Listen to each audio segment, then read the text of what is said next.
Assalamualaikum warahmatullahi wabarakatuh. Alhamdulillahi rabbil alamin. Allahumma salli ala sayyidina Muhammad wa ala ali sayyidina Muhammad.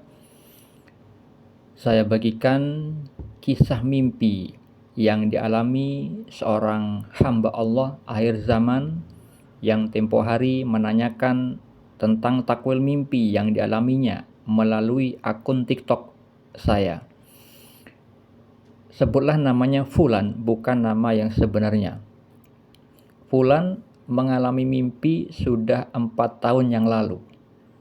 Mimpinya dia itu didatangi orang tua yang tidak dikenal.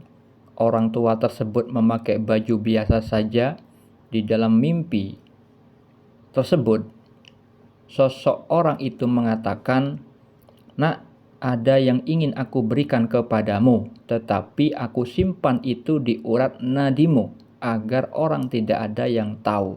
Jika kamu ingin membukanya, kamu carilah 7 ayat."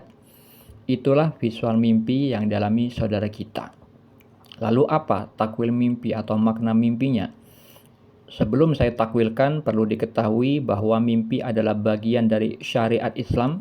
Syariat itu artinya peraturan tentang bab yang halal dan yang haram yang bersumber dari Al-Quran dan As-Sunnah. Begitu juga mimpi adalah salah satu hal yang juga diatur di dalam syariat Islam. Diatur tentang bagaimana cara merespon mimpi, karena mimpi itu ada 3 macam. Disabdakan Nabi Muhammad SAW di dalam hadis riwayat Muslim, bahwa mimpi baik yang merupakan kabar gembira dari Allah, mimpi karena pikiran seseorang ketika terjaga, dan mimpi yang menyedihkan datangnya dari setan.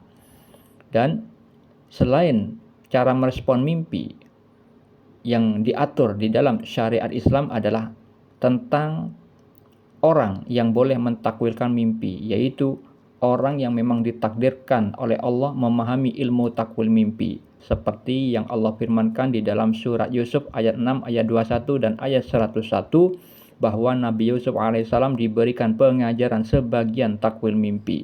Jadi ilmu takwil mimpi itu tidak bisa didapat dari membaca buku, tetapi adalah salah satu bagian dari ilmu laduni, ilmu yang didapat dari karunia dan rahmat Allah Subhanahu wa taala.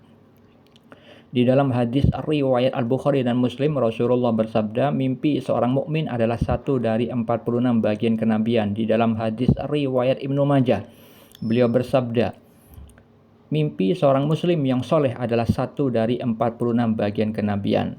Yang disebut mimpi bagian kenabian adalah salah satu fasilitas para nabi, yaitu mendapat petunjuk dari Allah melalui mimpi yang benar dalam tidurnya.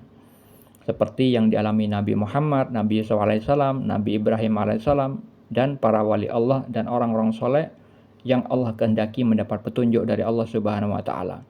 Untuk mengetahui dalil yang lain yang berkaitan dengan mimpi, Anda bisa baca pada deskripsi di video ini.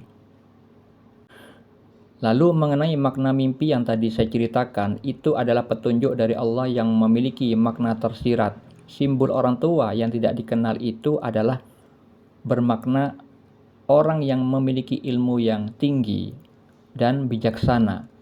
Karena kalau di dalam kehidupan nyata, orang tua itu lebih banyak makan garam kehidupan, lebih banyak pengalaman menghadapi masalah kehidupan, sehingga dengan pengalamannya itu dia itu lebih bijaksana di dalam memberi nasihat ketimbang anak muda.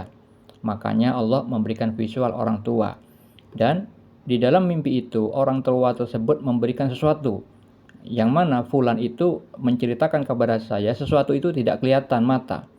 Nah, itu memiliki makna tersirat. Makanya diperkuat dengan visual, disimpan di urat nadi agar tidak ada yang tahu. Dan kalau ingin membukanya, carilah 7 ayat. Maksudnya adalah jika fulan itu bisa mengungkap 7 ayat itu surat apa dan diamalkan di dalam kehidupan, maka dia mendapatkan sesuatu itu terbuka. Itu maksudnya adalah iman, keimanan yang tersimpan di dalam urat nadi, di dalam jasad. Dan 7 ayat yang dianjurkan untuk dicari itu adalah surat Al-Fatihah. Surat Al-Fatihah agar si fulan itu mengamalkan maknanya. Dan ternyata di dalam kehidupan nyata, fulan itu menceritakan kepada saya bahwa dia itu sudah mengamalkan surat Al-Fatihah. Maka saya perjelas, bukan hanya sekedar membaca, tetapi memang dimulai dari situ. Membaca surat Al-Fatihah dengan ikhlas lillahi ta'ala, nantinya kalau sudah istiqomah, Allah mampukan untuk mengamalkan maknanya. Jadi arti itu berbeda dengan makna. Oleh karena itu, saya berikan penjelasan secara singkat. Nanti kalau misalkan Anda ingin tahu lebih banyak penjelasannya, bisa dilihat di kolom komentar pada channel YouTube saya. Kalau di TikTok itu sangat kecil ya, space untuk menuliskan suatu penjelasan yang banyak. Pada surat Al-Fatihah ayat 1 artinya dengan nama Allah yang Maha Pengasih, Maha Penyayang. Cara mengamalkan maknanya, fulan dianjurkan agar selalu membaca basmalah setiap akan memulai aktivitas yang baik ketika akan beramal soleh. Hal itu contohnya disebutkan di dalam surat Al-An'am ayat 118. Allah Ta'ala berfirman, maka makanlah binatang-binatang yang halal yang disebut nama Allah ketika menyembelihnya, jika kamu beriman kepada ayat-ayatnya. Di dalam hadis riwayat Al-Bukhari dan Muslim, Rasulullah bersabda, dan tutuplah pintu rumah dan sebutlah nama Allah. Pada ayat 2 artinya segala puji bagi Allah Tuhan seluruh alam. Cara mengamalkannya, fulan setiap selesai melakukan aktivitas yang baik, maka ucapkanlah hamdalah, alhamdulillahirabbil alamin, disertai kesadaran di dalam hati bahwa semua kemampuan baik yang dia lakukan bukanlah dari kemampuan diri sendiri, melainkan adalah karena karunia dan rahmat dari Allah Subhanahu wa taala. Ingatlah makna kalimat la haula wala quwwata illa billah, tiada daya dan upaya tanpa rahmat Allah. Ingatlah firman Allah dalam surat An-Nisa ayat 79. Allah Ta'ala berfirman, kebajikan apapun yang kamu peroleh adalah dari sisi Allah. Dan ingatlah Nabi Muhammad bersabda, perbanyaklah kalian membaca Alhamdulillah. Lalu pada ayat 3 surat Al-Fatihah artinya yang Maha Pengasih, Maha Penyayang. Cara mengamalkannya, fulan dianjurkan untuk mengasihi dan menyayangi semua makhluk ciptaan Allah agar fulan dikasihi dan disayangi Allah. Hal itu berkaitan dengan dalil atau keterangan di dalam hadis riwayat At-Tirmizi. Rasulullah bersabda, sayangilah siapa yang ada di muka bumi, niscaya kamu akan disayangi oleh siapa saja yang ada di langit. Pada ayat 4 artinya pemilik hari pembalasan. Cara mengamalkannya, fulan dianjurkan untuk selalu merasa takut kepada Allah yang tidak terlihat, yang dengan adanya rasa takut tersebut menimbulkan sikap warok, sikap berhati-hati di dalam menjalani kehidupan. Maka ingatlah firman Allah di dalam surat Al-Zalzalah ayat 7-8, barang siapa yang mengerjakan kebaikan seberat zarrah pun niscaya dia akan melihat balasannya, dan barang siapa yang mengerjakan kejahatan sebesar zarrah pun niscaya dia akan melihat balasannya pula.